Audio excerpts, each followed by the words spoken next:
दोस्तों, क्या आप भी GST input tax credit claim करने में गलतियां कर रहे हैं? क्या आपको भी लगता है कि आईटीसी क्लेम करना एक मुश्किल काम है?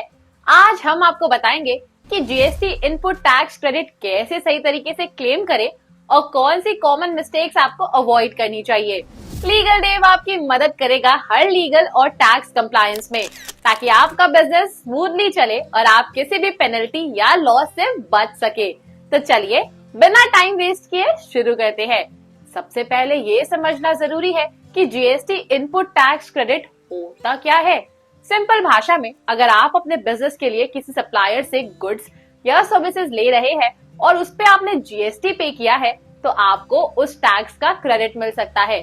मतलब आप जो जीएसटी अपने सेल्स पर कलेक्ट कर रहे हैं, उसमें से आप ये पेड टैक्स माइनस कर सकते हैं। ये सिस्टम बनाया गया है ताकि टैक्स कैस्केडिंग ना हो और आपको अननेसेसरी डबल टैक्सेशन ना देना पड़े। आईटीसी क्लेम करने के लिए कुछ बेसिक कंडीशंस होती है जो फुलफिल करना जरूरी है। चलिए एक एक करके समझते हैं। वैलिड टैक्स नोटिस, आपके पास एक वैलिड टैक्स इनवॉइस होना चाहिए जो आपके सप्लायर ने इश्यू किया हो। बिना इनवॉइस के आप आईटीसी क्लेम नहीं कर सकते। जीएसटी फाइलिंग बाय सप्लायर, आपके सप्लायर ने आपकी जीएसटी रिटर्न फाइल की हो और इनवॉइस की डिटेल्स जीएसटीआर1 में अपलोड की हो। अगर सप्लायर ने रिटर्न नहीं फाइल किया तो आप आईटीसी क्लेम नहीं कर पाएंगे। एक्चुअल रिसीट ऑफ गुड्स और सर्विसेज, आपको जो गुड्स या सर्विसेज मिल रही है उनका एक्चुअल रिसीट होना जरूरी है। मतलब सिर्फ इनवॉइस के बेसिस पे आप आईटीसी क्लेम नहीं कर सकते। पेमेंट ऑफ टैक्स, आपने जो इनपुट टैक्स दिया है वो गवर्नमेंट को प्रॉपर्ली पे होना चाहिए। अगर सप्लायर ने आपसे टैक्स लिया पर गवर्नमेंट को नहीं दिया तो आपको प्रॉब्लम हो सकती है। अब बात करते हैं कुछ कॉमन मिस्टेक्स की जो लोग आईटीसी क्लेम करते वक्त करते हैं और जिनकी वजह से या तो क्लेम रिजेक्ट हो जाता है या फिर उनको नोटिस आ जाता है। फेक इनवॉइसेस का यूज, कभी भी आईटीसी क्लेम करने के लिए फेक इनवॉइस का यूज मत करना।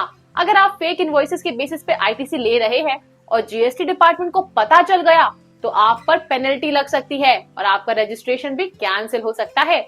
मिसमैच्ड इनवॉइसेस, आपका सप्लायर अगर अपनी जीएसटीआर1 में इनवॉइस नहीं दिखाता तो आपका आईटीसी रिफ्लेक्ट नहीं करेगा। इसीलिए हमेशा जीएसटीआर2A या जीएसटीआर2B से रिकंसाइल करें। लेट जीएसटी रिटर्न फाइलिंग, अगर आप या आपका सप्लायर जीएसटी रिटर्न टाइम पर फाइल नहीं करता तो आईटीसी का क्लेम अलाउड नहीं होगा।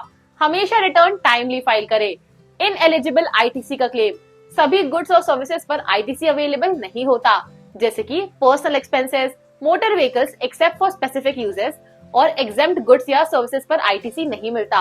इनएलिजिबल आईटीसी क्लेम ना करें वरना पेनल्टी लग सकती है। रॉन्गली क्लेम्ड आईटीसी का एडजस्टमेंट नहीं करना, अगर गलती से आपने ज्यादा आईटीसी क्लेम कर लिया तो उसको एडजस्ट करें या वॉलंटरली रिवर्स करें, वरना आपको इंटरेस्ट और पेनल्टी पे करनी पड़ सकती है।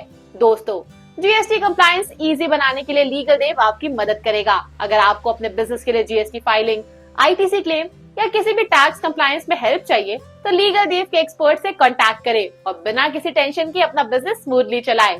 तो दोस्तों, ये था आज का informative video GST input tax credit के बारे में। अगर आपको ये वीडियो पसंद आया हो तो लाइक करें और अगर आप चाहते हैं कि ऐसे और भी हेल्पफुल वीडियोस आप तक पहुंचे तो लीगल देव को सब्सक्राइब करें। मिलते हैं अगली वीडियो में, तब तक के लिए ध्यान रखें और कंप्लायंस का सही तरीका अपनाएं।